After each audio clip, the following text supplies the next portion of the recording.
Bonjour, je suis Bruno Boès, critique et reporter pour le média numérique québécois, le Petit Septième. J'ai le plaisir aujourd'hui d'échanger avec la réalisatrice libanaise Myriam El Hach durant le festival Hot Docs, qui est le plus grand festival documentaire en Amérique du Nord et qui se tient à Toronto. Le film de Myriam, Diaries from Lebanon, a fait sa première nord-américaine au Hot Docs et après sa première mondiale à la Berlinale plus tôt dans l'année. Alors Myriam, j'ai une première question. Comment votre film a été reçu par le public à Toronto? C'était super intéressant, vraiment. Je ne savais pas à quoi m'attendre et c'était une super belle surprise. Parce que de un, donc comme on le sait tous, il y a une diaspora libanaise très, très présente, au Canada en général et à Toronto.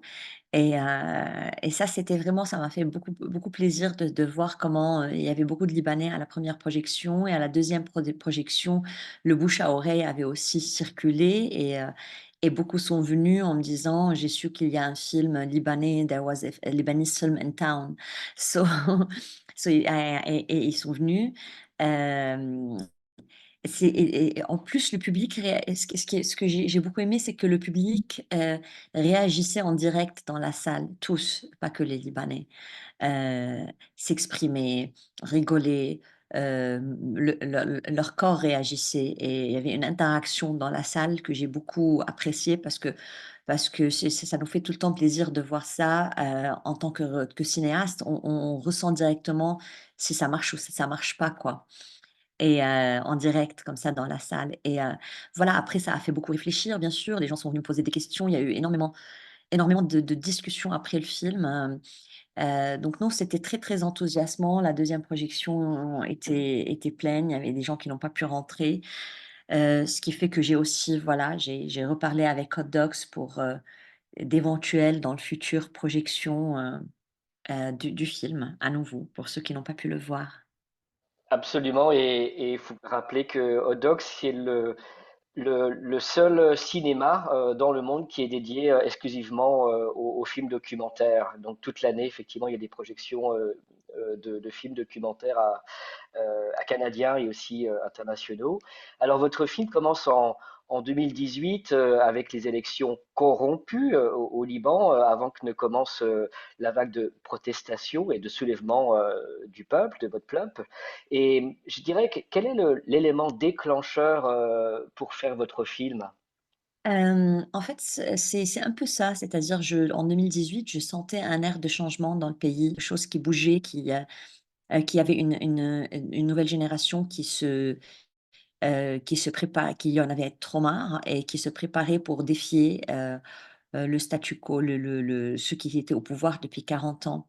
Et c'est là que j'ai eu l'idée de filmer ces élections et que j'ai déc que de filmer ces élections où il y avait beaucoup de la société civile, en fait, qui se présentait pour la première fois.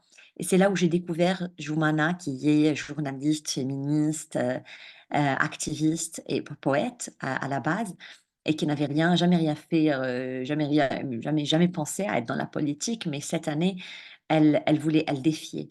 Et oui, à la surprise de tout le monde, elle a gagné ce jour-là, mais pour être éjectée le lendemain par fraude. Donc c'est un peu ça ce qui a déclenché le film. À côté de ça, moi, en fait, je dans la continuité de mon précédent film, j'avais pas encore fini de parler de la guerre civile et de l'impact de la guerre civile sur le présent, sur notre vie, au Liban. Parce que, tous les seigneurs de la guerre sont encore présents, ils sont encore au pouvoir depuis 40 ans. Donc il y avait quelque chose, je fais partie peut-être d'une génération qui parle de ce sujet, qui a encore envie de comprendre, cette guerre, elle qui a été très mal racontée. Donc voilà, entre Joumana, qui défiait les seigneurs de la guerre et un autre personnage, masculin qui a fait partie du début de cette guerre, j'avais envie de raconter, l'ère de une nouvelle ère de changement, possible. Parce que j'y croyais en fait, c'était une année où on a tous cru. Justement, vous parliez du personnage masculin, Georges, qui incarne le passé avec la guerre civile et la lutte armée. Est-ce que c'est un miroir d'un passé révolu? Oui, oui et c'est un passé fantomatique aussi. C'est un passé qui est là, qui détient, qui a des histoires à raconter, qui détient des secrets, qui est très flou aussi et on ne sait pas qui dit vrai, qui dit faux, qu'est-ce qui donc il représente tout ce passé, tout en sachant que nous, au Liban, par exemple, pour vous donner un exemple de comment nous avons traité, ce passé, c'est qu'aujourd'hui, dans les écoles, les livres d'histoire s'arrêtent à 1975, donc on ne parle pas, de cette guerre. Donc il y a que les cinéastes qui ont essayé un peu les cinéastes et quelques écrivains, bien sûr, qui ont essayé d'archiver ou de sé ou de recher de faire une recherche sur cette histoire. Donc Georges, oui, c'est tout un corps, un physique qui, qui représente ce passé fantomatique qui est là, qui veut que tout change, mais en même temps il veut que tout change selon ses règles à lui, veut que tout change pour que rien ne change. Alors, à part Georges, effectivement, vous suivez de femmes actives, charismatiques et symboles de la révolution du changement, alors que Georges, moi, j'ai trouvé évidemment vieillissant, mais très centré sur lui-même. Il y a plusieurs passages comme ça dans le salon de coiffure. Donc, j'ai trouvé que c'était une belle image, vraiment un beau contraste avec vos deux personnages féminins.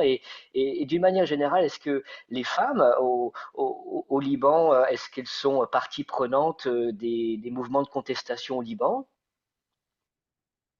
Oui, oui, bien sûr, c'est-à-dire, déjà Georges, oui, je l'ai un peu, je pense, traité aussi comme le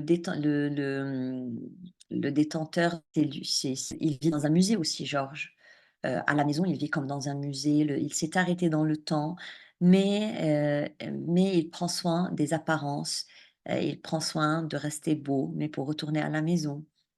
Donc ces passages chez le coiffeur, d'ailleurs, ça a beaucoup fait rire le public, à Toronto, lundi et mardi lors des projections parce que voilà, on revient chez le coiffeur, mais on sait qu'après le coiffeur, où il va être super méticuleux, à lui demander de couper par-ci et par-là, Georges va remettre son pyjama et revenir à la maison et se remettre sur le canapé. Mais oui, en face de lui, il y a cette jeunesse et cette jeunesse elle a été plus portée par des femmes, c'est vrai. Mais je pense que c'est comme aussi en Algérie quand il y a eu le mouvement en 2019, le Hirak, c'était aussi on voyait beaucoup, beaucoup de femmes et je pense que ça vient du fait que les femmes ont plus de revendications en fait. Elles ont révolution, les gens qui se sentent le plus opprimés en fait et c'est vrai que la femme libanaise a beaucoup de droits qui sont bafoués, donc elle a beaucoup de choses, elle a une lutte à mener, donc c'est pour ça qu'elle est plus au premier rang, dans la révolution et oui, du coup, bah, c'est, dans notre film, elle a été portée par, cette lutte a été portée par Jomana, lors des élections, politiquement et par Perlajo dans la rue. Le tournage s'est déroulé sur plusieurs années et, et comment vous avez vécu et aussi avec vos personnages, bah, tous les événements qui ont surgi pendant le tournage dans le réel et la vague de protestation, la pandémie arrive, l'explosion dans le port à Beyrouth. Comment la question c'est comment durant tous ces événements-là, comment j'ai géré. Comment, oui, comment vous avez vécu ça et comment ça a nourri Mmh, aussi le film? oui. Bah, je pense que le fait, que ce qui m'a un peu sauvée, c'est le fait d'être en train de faire un film, en fait. C'est-à-dire ça m'a donné de la force parce que c'est vrai, que je suis pas une journaliste qui vient faire un reportage parce qu'il y en a eu énormément et leur reportage était c'est nécessaire. Mais moi donc mais je veux dire que moi je ne suis pas de l'extérieur et je vis comme mes personnages par tous ces rebondissements et ces événements qui ont eu lieu de 2018 à 2022 jusqu'à aujourd'hui, en fait. Et et hem et heu et je pense que si je n'avais pas cette caméra qui me poussait tous les jours à sortir, de chez moi, à ne pas me laisser mourir au lit, en fait. Cette caméra m'a donné cette force parce que il y avait une nécessité, il y avait un besoin de raconter ce que mes personnages vivaient et ce que la population libanaise vivait. Heu, Parce qu'en fait, qu'est-ce qu'on fait avec cette sinon qu'est-ce qu'on fait avec cette rage? J'avais tellement une telle grande rage que c'était soit, rage contre les injustices, en fait.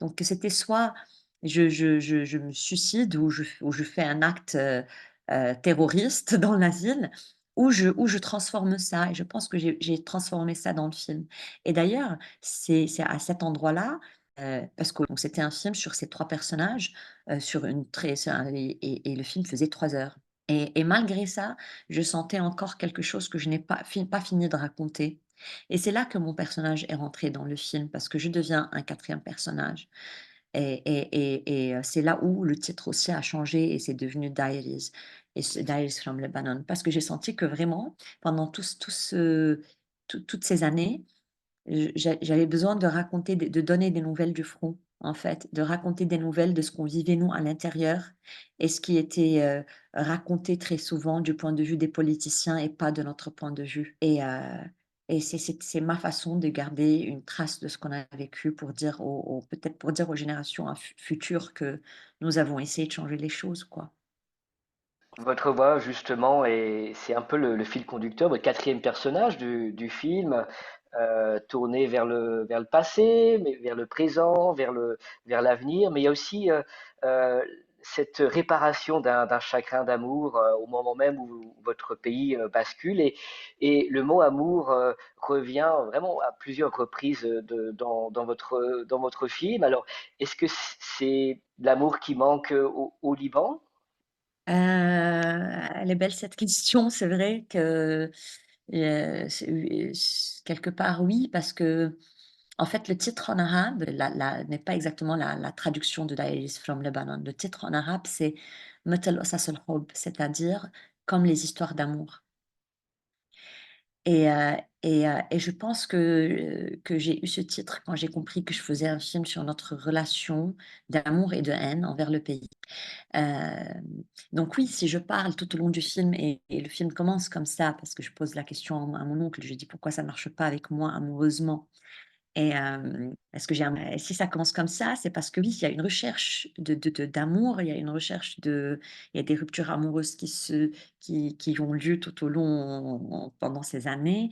On est en train de perdre un pays, en fait, et on perd des histoires d'amour et comment on se relève après comment ne pas mourir après? C'est un peu la question que je repose vers la fin, mais que j'ai la réponse à travers mon père. Si on ne meurt pas dans une explosion ni dans une guerre, on peut plus mourir d'une histoire d'amour et je pense que tout ce film est un film intime d'amour, donc de les petites histoires d'amour, mais aussi une plus grande relation, plus complexe aussi, avec notre pays qui est une de l'ordre de l'amour et amour-haine et c'est ça ce que je raconte aussi à travers Perla et Joumana. Elles ont une relation à un moment, parfois elles veulent plus rien faire, elles veulent juste se retirer de tout ça et puis à un autre moment, comme Perla à la fin, elle se remet à chanter. C'est en elle quoi, c'est il y a quelque chose, c'est dans l'ADN et d'ailleurs ça c'est beaucoup ressorti dans les discussions après la projection à Toronto avec la diaspora libanaise qui sont venus me voir, émus et c'était et on était d'accord peut-être sur ça, sur cette relation, eux qui ont fui, qui sont partis au Canada pour ne plus entendre parler du Liban, mais puis quand ils revoient ce film, ils ont envie d'y être en fait. Ils ont envie d'y être, ils ont envie de fuir le pays, et donc c'est complexe, c'est complexe. Vous parliez de cette chanson à la fin du film, de la jeune révolutionnaire. Là, je trouvais cette fin extrêmement poétique avec une chanson pleine d'espoir, mais aussi de ressentiment. Et quelle est la situation au Liban aujourd'hui? Est-ce que le pays va réussir à se relever un jour? Quelle est votre pensée? Oui, en fait, moi, le film s'arrête en 2021, donc un an après l'explosion, mais moi, j'ai filmé jusqu'en 2022, parce que, j'ai filmé jusqu'en 2000 parce que je cherchais à voir comment on peut sortir de tout ça. Donc j'ai continué à filmer jusqu'aux élections, de 2022. Mais au montage, je les ai pas gardés parce que j'ai tout de suite senti qu'il y avait une stagnation, en fait, que 2022 n'avait rien apporté de plus et qu'au contraire, il y a une stagnation, mais on descend encore plus bas et c'est plus noir. On n'a pas de président de la République, ça fait un an. aujourd'hui avec, la guerre en Palestine, le sud du Liban est tous les jours bombardé. Heu, donc on continue à aller dans un truc un peu, on se relève pas. La crise des banques, il n'y a pas eu de solution, donc les gens ont compris, si vous voulez, aujourd'hui, que leur argent ne reviendra plus. Ce qui les déprime encore plus, parce que ça a pris quelques années, en fait, pour qu'ils acceptent cette vérité, ou qu'ils se disent que ça ne va plus revenir. Donc il y a quelque chose qui stagne beaucoup. On n'en parle plus dans les médias parce qu'après l'explosion, c'est voilà, en fait, c'est comme ça, les médias, c'est quand il y a un grand truc, ils viennent, mais après on n'en parle plus. Mais sauf que le pays ne s'est pas le peuple ne s'est pas relevé. Beaucoup sont partis du Liban. Hem donc, d'où la nécessité, je pense aujourd'hui encore plus que ce que de faire en sorte que mon film tourne, parce que j'ai envie de raconter ce qui se passe de l'autre côté, de l'intérieur, et que c'est nécessaire. Est-ce qu'il y a de l'espoir? Il y a toujours de l'espoir. L'espoir, pour moi vient de ce cri de Perla où elle quand elle chante à la fin, c'est-à-dire qu'elle a encore la rage en elle, la même rage qu'elle avait au début d'ailleurs. Elle n'est pas morte, cette flamme, et tant qu'elle n'est pas morte, c'est-à-dire qu'elle peut redonner le problème, c'est quand les gens ne sont plus, indignés, en fait, et tant qu'on est indigné, ça peut créer un changement, et vive l'indignation. Vive l'indignation, oui. Et la jeunesse voilà, qui est incarnée par ce personnage-là et évidemment l'avenir du pays et tant qu'il y a de l'indignation, effectivement, il y a de l'espoir, effectivement. Et vous parliez tout à l'heure des artistes, des réalisatrices, des réalisateurs, enfin, en tout cas, est-ce que le monde de la culture, le monde des arts a un impact sur la société civile ou pourrait avoir aussi davantage d'impact sur les décisions politiques? C'est pour ça que tu fais des films, vous faites des films, euh, mais est-ce que le film circule, par exemple, au Liban et comment le public, si ça a été le cas, a reçu votre œuvre? Pas encore, pas encore, parce qu'on a fait la première à Berlin, puis on a été à Vision du réel. Là, on est, à Hot Dogs. Je pense je pense que ça sera un peu dur de projeter ce film au Liban. On n'a pas encore essayé, mais quand même, ne serait-ce que pour protéger aussi mes personnages, en fait. Hem, ils se sont beaucoup mis en danger, ils se sont beaucoup, donc je pense qu'il y a voilà, ils prennent beaucoup de risques et j'ai besoin un peu de les protéger. Ceci dit, c'est pour ça aussi que ça me fait beaucoup de bien de montrer le film à la diaspora, à l'étranger, parce que c'est aussi eux la force. Aujourd'hui, c'est eux qui peuvent voter. La diaspora libanaise peut voter depuis pas très longtemps, en fait.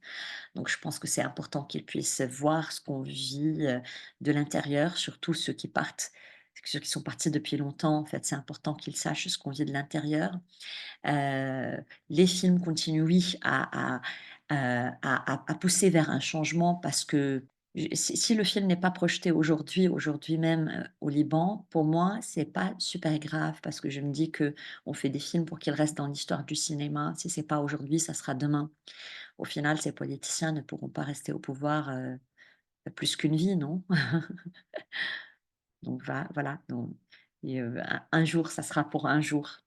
Merci Myriam Elrach pour cet entretien avec le petit septième. Euh, je vous souhaite en tout cas une bonne continuation dans vos projets. Je crois que vous avez un long métrage de fiction qui est en préparation, c'est ça? Oui, oui, oui, j'ai un long métrage de fiction qui s'intitule Comédia, qui est un peu aussi dans la continuité, de ce film-là, et où je parle je propose là où en fait le documentaire s'est arrêté, avec l'impossibilité, d'une femme au pouvoir, la fiction, cette ouverture vers une autre réalité où peut-être les femmes prendront un jour le pouvoir et changeront quelque chose. Donc ça, c'est la fiction. En tout cas, le Liban a besoin de ces artistes du monde de la culture et a besoin aussi de vous pour changer. Merci Myriam pour cet Merci à entretien. vous. Merci beaucoup, merci à vous.